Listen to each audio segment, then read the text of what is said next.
एक तरफ अहमद आफिया को मनाने के लिए उसके दफ्तर पहुंचा है और दूसरी तरफ आफिया फहद के साथ घंटों से गायब है।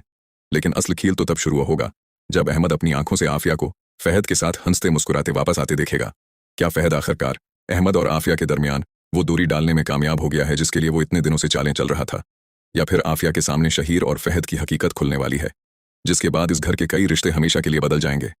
आइए देखते हैं कि आने वाली किस्त में क्या होने वाला है। नाजरीन, आने वाली किस्त में फहद आफिया को सुबह खराब मूड के साथ दफ्तर में दाखिल होते देखता है तो उसके चेहरे पर खुशी आ जाती है। उसे फौरन अंदाजा हो जाता है कि आफिया का मूड खराब है और शायद MR के साथ उसकी कोई नाराजी हुई है।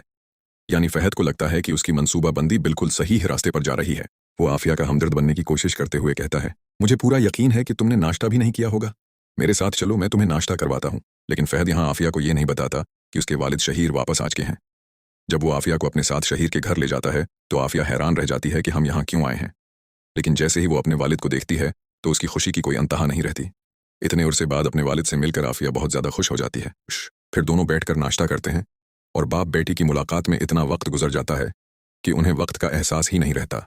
यहाँ ड्रामे में एक दिलचस्प मगर कुदरे अजीब इत्तिफाक सामने आता है कि ऐन इसी वक्त आफिया के मोबाइल की बैटरी ख़त्म हो जाती है और उसका फ़ोन बंद हो जाता है। दूसरी तरफ अहमद सुबह आफिया को परेशान मूड में घर से निकलते देख चुका होता है।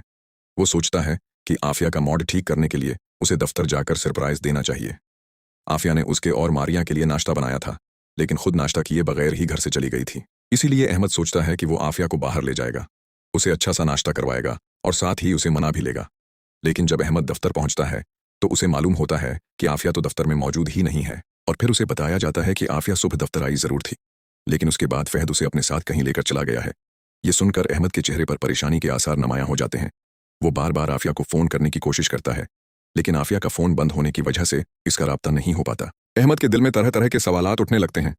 उसे समझ नहीं आता कि आखिर फहद आफिया को अपने साथ कहाँ लेकर गया है और आफिया ने उसे बताया तक क्यों नहीं। इधर फहद यही चाहता है कि अहमद के दिल में आफिया के हवाले से शक पैदा हो। वो जानबूझकर ऐसी सूरत हाल पैदा करता है जिससे अहमद और आफिया के दरमियान गलत फहमियां मजीद बढ़ सकें। लेकिन फहद शायद ये भूल चुका है कि सच ज्यादा देर तक छिपा नहीं रह सकता, क्योंकि आफिया को अभी तक इस बात का इल्म नहीं कि फहद और शहीर के दरमियान आखिर क्या ताल्लुक है और फहद इसके साथ इतनी हमदर्दी क्यों दिखा रहा है। आने वाले वक्त में जब आफिया के सामने फहद की असल हकीकत आएगी तो उसके लिए यह फैसला करना बहुत मुश्किल होगा कि वो किस पर एतबार करे। एक तरफ अहमद होगा जो उसे मनाने की कोशिश कर रहा है, जबकि दूसरी तरफ फहद होगा जो बज़ाहिर इसका खैर ख्वाह बनने की कोशिश कर रहा है।